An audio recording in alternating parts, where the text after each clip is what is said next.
Kalian tahu nggak sih apa itu hipertensi? Hipertensi terdiri dari dua kata yaitu hiper dan tensi. Hiper yang artinya berlebih dan tensi yang artinya tekanan darah. Jadi hipertensi adalah kondisi ketika tekanan darah lebih tinggi dari nilai normal. Tekanan darah terbagi menjadi dua bagian yaitu sistolik dan diastolik. Sistolik merupakan tekanan ketika jantung memompa darah ke seluruh tubuh.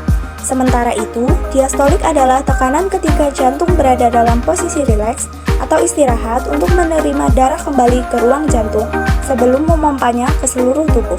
Setelah kita memahami apa itu hipertensi, kita juga perlu mengetahui apa saja gejalanya. Meskipun hipertensi sering disebut sebagai silent killer, hipertensi tidak selalu menunjukkan gejala yang jelas. Namun, pada beberapa orang, hipertensi dapat memunculkan tanda-tanda yang perlu diwaspadai. Berikut ini beberapa gejala yang bisa muncul ketika tekanan darah seseorang sudah tidak terkontrol. Yang pertama, sakit kepala atau vertigo, sesak napas, mimisan di hidung, kulit memerah, pusing, nyeri dada, dan gangguan penglihatan.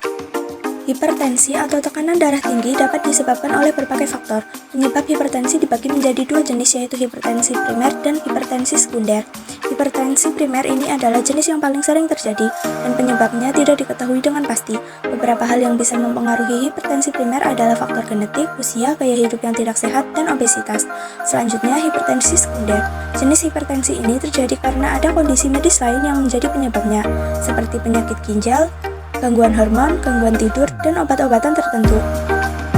Dampak hipertensi atau tekanan darah tinggi yang tidak dikelola dengan baik dapat menyebabkan berbagai dampak serius pada kesehatan. Beberapa dampak utama hipertensi: 1. Penyakit jantung seperti A. Penyakit jantung koroner, B. Gagal jantung, C. Aneurisma, 2. Stroke, 3. Penyakit ginjal, 4. Masalah penglihatan, 5. Penyakit arteri perifer atau PAD, 6. Demensia dan gangguan kognitif.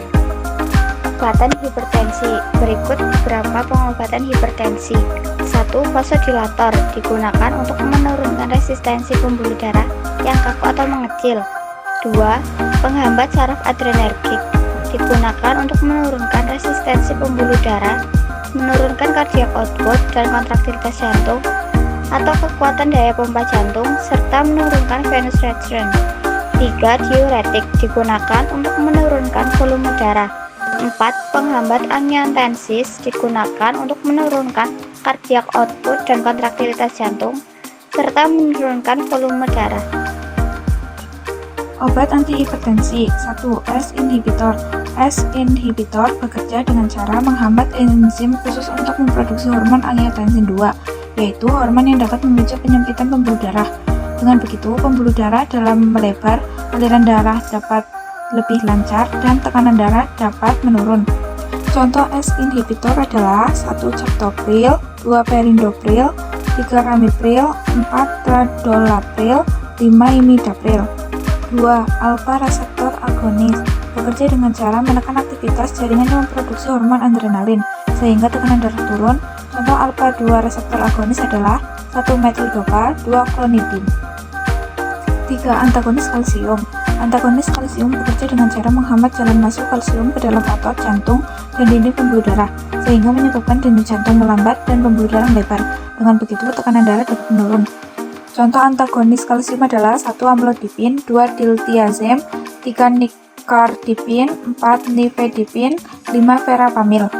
4. Angiotensin 2 reseptor blocker atau ARB bekerja dengan cara menghambat pengikatan angiotensin 2 sehingga pembuluh darah melebar dan tekanan darah pun menurun. Jenis-jenis obat ARB adalah 1. Candesartan, 2. Eprosartan, 3. Irbesartan, 4. Talmisartan, 5. Valsartan. 5. Diuretik bekerja dengan cara membuang kelebihan garam atau natrium dan cairan di dalam tubuh untuk menormalkan tekanan darah. Ada beberapa jenis diuretik yang bisa digunakan untuk menurunkan tekanan darah, yaitu 1. Diuretik lob, 2. Thiazide, 3. Diuretik hemat kalium. 6. Penghambat adrenergic perifer bekerja dengan cara memblokir neurotransmitter di otak sehingga tekanan darah dapat berkurang.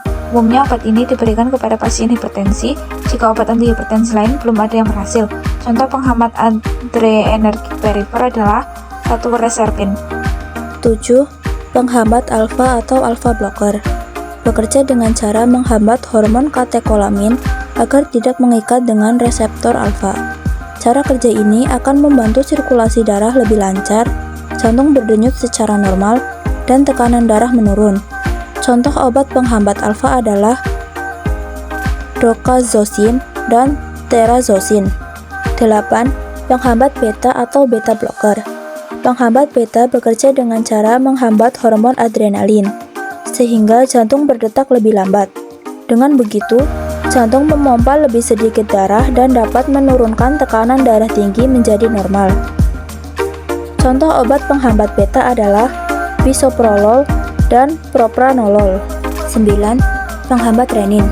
Penghambat renin bekerja dengan cara menghambat kerja senyawa kimia di dalam tubuh yang disebut renin. Cara kerja ini dapat memperlebar pembuluh darah dan menurunkan tekanan darah. Contoh obat penghambat renin adalah aliskiren. Obat hipertensi memiliki berbagai efek samping. Efek samping dari penggunaan obat antihipertensi bisa berbeda satu dengan yang lain, tergantung pada jenis obat, dosis, serta respon tubuh terhadap pengobatan. Beberapa efek samping yang mungkin terjadi setelah penggunaan obat antihipertensi meliputi batuk, pusing atau pening, sakit kepala, diare, konstipasi, lelah, mengantuk, kurang bertenaga, ruam pada kulit, mual atau muntah, disfungsi ereksi, dan penurunan atau kenaikan berat badan secara tiba-tiba.